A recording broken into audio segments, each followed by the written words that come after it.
नमस्कार, आप देख रहे हैं सामाजिक जागरण न्यूज और आज की कुछ बड़ी खबरें इस प्रकार हैं। नई शिक्षा नीति एनईपी और ट्रायल लैंग्वेज पॉलिसी को लेकर तमिलनाडु और केंद्र सरकार के बीच विवाद चल रहा है। इस बीच तमिलनाडु की स्टालिन सरकार ने राज्य के बजट से रुपीस का सिंबल बदलकर तमिल भाषा में कर दिया है। तमिलनाडु में डीएमके की सरकार है और एमके स्टालिन यहाँ के सीएम है। सरकार ने 2025-26 के बजट में रुपीस का सिंबल तमिल लिपि के अक्षर रू से रिप्लेस कर दिया है।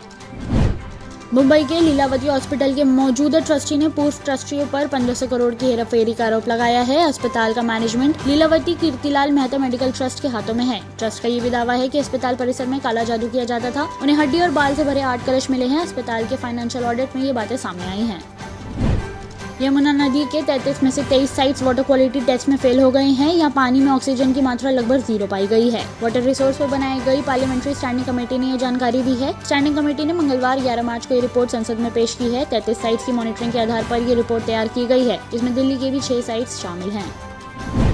बॉम्बे हाईकोर्ट गुरुवार को महाराष्ट्र सरकार से पूछा कि बदलापुर यौन उत्पीड़न केस के आरोपी के एनकाउंटर की अब तक एफआईआर क्यों नहीं हुई है। मजिस्ट्रेट जांच में एनकाउंटर फर्जी बताया गया था। सरकार की ओर से पेश सीनियर एडवोकेट अमित देसाई ने कहा, मामले की जांच के लिए इलाहाबाद हाई कोर्ट के रिटायर्ड चीफ जस्टिस की अध्यक्षता में आयोग गठित किया है। महाराष्ट्र के बदलापुर में 12 अगस्त 2024 को 2 बच्चियों के साथ हुए यौन शोषण हुआ था। मुख्य आरोपी अक्षय शिंदे 17 अगस्त को गिरफ्तार हुआ था। पुलिस एनकाउंटर में 23 सितंबर को मौत हो गई थी। कनाडा के नए प्रधानमंत्री मार्क कार्नी का शपथ ग्रहण शुक्रवार 14 मार्च को होगा। वे कनाडा के 24वें प्रधानमंत्री के तौर पर शपथ लेंगे। ये शपथ ग्रहण भारतीय समय अनुसार रात 8:30 बजे राजधानी ओटावा के रेडियो हॉल के बॉलरूम में होगा।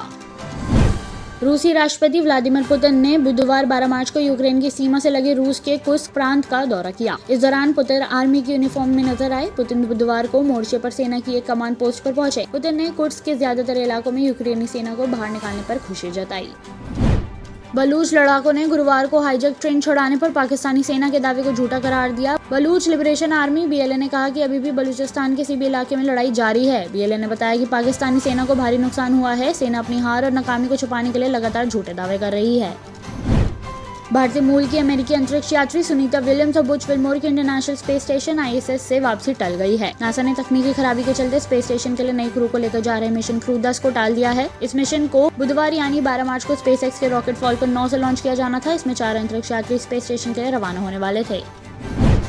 रूस ने अमेरिका के प्रस्तावित 30 दिन के युद्ध विराम सीजफायर पर कड़ा रुख अपनाया है। बुधवार को रूस के राष्ट्रपति कार्यालय क्रेमलिन की तरफ से जारी बयान में कहा गया कि जब तक अमेरिका सीधे रूस से बात नहीं करेगा तब तक कोई फैसला नहीं होगा। क्रेमलिन के प्रवक्ता दिमित्री पेस्कोव ने कहा, हम यूक्रेन युद्ध पर सऊदी अरब में हुई बैठक का बारीकी से विश्लेषण कर रहे हैं। रूस तभी किसी डील पर सहमत होगा जब अमेरिका हमसे सीधे संपर्क करेगा। इस बीच यूक्रेन के राष्ट्रपति व्लादिमीर ज़ेलेंस्की ने कहा है कि अगर रूस युद्ध विराम नहीं करता तो उम्मीद है कि अमेरिका रूस के खिलाफ सख्त कार्रवाई करेगा। कन्नड़ एक्ट्रेस रानी राव ने directorate of revenue intelligence DRI को अपने बयान में बताया कि उसने यूट्यूब वीडियो देखकर सोना छिपाना सीखा था। रानी को करीब 14 करोड़ रुपए की गोल्ड तस्करी केस में गिरफ्तार किया गया है। रानी ने ये भी बताया कि स्मगलिंग के लिए उसे अनजान नंबरों से कॉल आते थे। ये पहली बार था जब वे सोना दुबई से बेंगलुरु लेकर आई थी। रानी के मुताबिक सोने को अपने शरीर से चिपकाने के लिए उसने एयरपोर्ट पर ही क्रेप बैंडेज और कैंची खरीदी थी। सोना प्लास्टिक चढ़े 2 पैकेटों में था। उसे छिपाने के लिए टॉयलेट में जाकर सोने के बिस्किट शरीर से चिपकाए थे। ऐसी और जानकारी के लिए देखते रहिए सामाजिक जागरण न्यूज।